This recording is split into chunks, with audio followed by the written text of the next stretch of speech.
Hi అండి.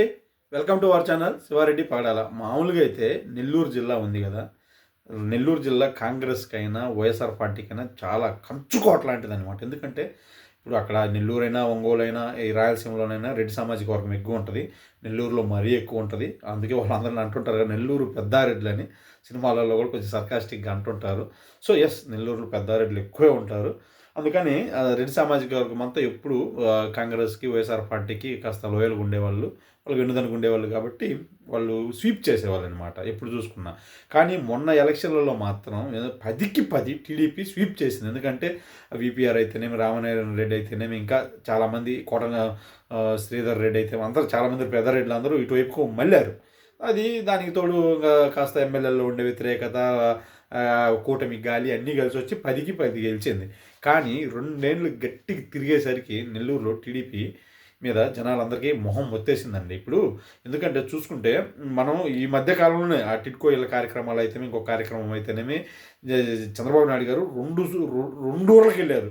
ఒకటి వచ్చేసి సూళ్ళూరుపేట, రెండోది వింజమూరు. ఇప్పుడు సూళ్ళూరుపేట వచ్చేసేసి సూళ్ళూరుపేట నియోజకవర్గం, వింజమూరు వచ్చేసి కాకర్ల ఉదయగిరి నియోజకవర్గం కిందకు వస్తుంది అనమాట. కాకర్ల గారు సురేష్ గారు దానికి ఎమ్మెల్యేగా ఉన్నారు. సూళ్ళూరుపేటలో ఆయన కొన్ని మాటలు అన్నారు. ఓకే, ఈమె పసిపిల్ల లాంటి ఆమె, ఎంబీబీఎస్ చదువుకున్నామే, బట్ ఈమె చేయకపోయినా కానీ ఈమె తెలియకుండా బాగానే జరుగుతున్నాయి ఇక్కడ. ఎర్రగోలకు దోలుతున్నారు, ఇసుక దోలుతున్నారు, ఇంకా రకరకాల వ్యవహారాలన్నీ జరుగుతున్నాయి, అవి ఎవరు చేస్తున్నారో నాకు తెలుసు అని చెప్పాడు. ఆ మాటలు ఎవరికి తగలాలో వాళ్ళకి తగిలి అనమాట. తర్వాత వాళ్ళ నాయనను ఉద్దేశించి కూడా మీరు ఇంకా పెద్దోళ్ళు అయిపోయినారు కదా, మీరు రిటైర్ అయిపోతే బాగుంటుంది అన్నట్లుగా ఆయన ఇంట్స్ ఇచ్చేసాడు. ఎవరేం చేస్తున్నారు, ఎక్కడ ఏం జరుగుతుంది, ఈ లోకల్లో వాళ్ళ మీద జనాలు ఏమనుకుంటున్నారు, వాళ్ళ కార్యకర్తలు ఏమనుకుంటున్నారు అనే మాటలు ఆయన దాచుకోలేదు, ఇంట్స్ ఇచ్చేసాడు. అట్లా అది ఒకటి. ఇంకోటి వింజమూరు వెళ్ళాడు. అంటే ఆ వింజమూరులో ఇంకా కాకర్ల సురేష్ గారిని కూడా అయితే ఇదే అన్నారు. 175 నియోజకవర్గాల్లో మీ వ్యవహారం 172 లాగా ఉంది. ఈ అసలు సొంత సామాజిక వర్గమే మీద చాలా వ్యతిరేకంగా ఉన్నారు, సొంత కార్యకర్తలు చాలా వ్యతిరేకంగా ఉన్నారు, నియోజకవర్గంలో కూడా మీ పరిస్థితి మరీ అధ్వానంగా ఉంది అన్నట్లుగా చాలా గట్టిగానే ఆయనకు కూడా సెంటింగ్ ఇచ్చేసాడనమాట.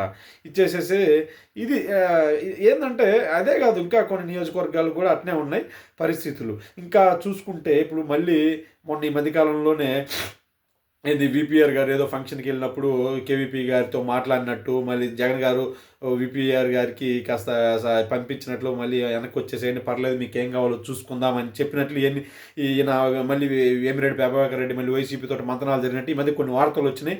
దాని గురించి కూడా కాస్త ఇది ఉంది. ఆ తర్వాత వేమిరెడ్డి ప్రభాకర్ గారికి కానీ, నారాయణ గారి ఉండే లొక్కలొక్కల వ్యవహారం గురించి కూడా అది కూడా ఒక కారణంగా ఇవన్నీ. సో వాళ్ళిద్దరిని కూడా జిల్లా బాధ్యతలను తప్పించేసి రామనారాయణ రెడ్డికి కూడా కొన్ని చురకలు అంటించాడనమాట. దేవుళ్ళు దేవాలయాలు ఇవే కాదు, కాస్త జిల్లా బాధ్యత రాజకీయాలు కూడా పట్టించుకో అని చెప్పేసి అన్నారు. ఆ బాధ్యతలు కూడా ఆయనకి ఇవ్వాలి అని అనుకుంటున్నారు కూడా ఇప్పటి నుంచి.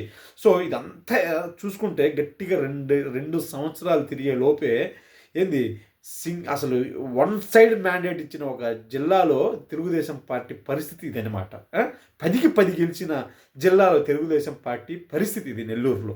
అంటే ఇదంతా ఎందుకు జరుగుతుందంటే నేను ఇంకా నెల్లూరే కాదు, ఆ పార్లమెంట్ కిందకు వచ్చే కందుకూరులో కూడా పరిస్థితి ఏమంత బాగాలేదు. వాళ్ళందరూ ఏంటంటే కొంతమంది కొత్త ఎమ్మెల్యేలు అయితే, పాత ఎమ్మెల్యేలు అయితే మొత్తం వాళ్ళు ముందులే మందేగా ఆయనకు వచ్చి 11 రెడ్డి ఈసారి మనల్ని ఏం చేస్తాడు, అయిపోయింది జగన్ పని అనుకున్నట్టుగా చాలా చులకనగా చూస్తున్నారు, చాలా తక్కువగా చూస్తున్నారు, చాలా అండర్ ఎస్టిమేట్ వేస్తున్నారు జగన్ని.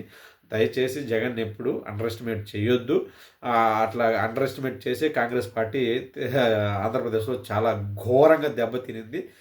నేను చెప్పేది ఏంటంటే తెలుగుదేశం పార్టీకి కూడా మీరు కూడా కాంగ్రెస్ పార్టీ చేసిన తప్పు చేయొద్దు, జగన్మోహన్ రెడ్డిని అండర్ ఎస్టిమేట్ చేయొద్దు, ఆయన కన్సిడర్ చేయండి. ఆయన కన్సిడర్ చేసి మీ నాయకులను అదుపులో పెట్టుకోండి. చంద్రబాబు నాయుడు గారు వాళ్ళందరినీ మందలించట్లేదు నేను అనట్లేదు. బట్ ఆ నాయకులు ఎమ్మెల్యేలు కూడా జగన్మోహన్ రెడ్డి పార్టీ బలాన్ని దృష్టిలో పెట్టుకొని కాస్త జాగ్రత్తగా అడుగులేస్తే మంచిదని నా యొక్క ఇది. Okay, thank you so much.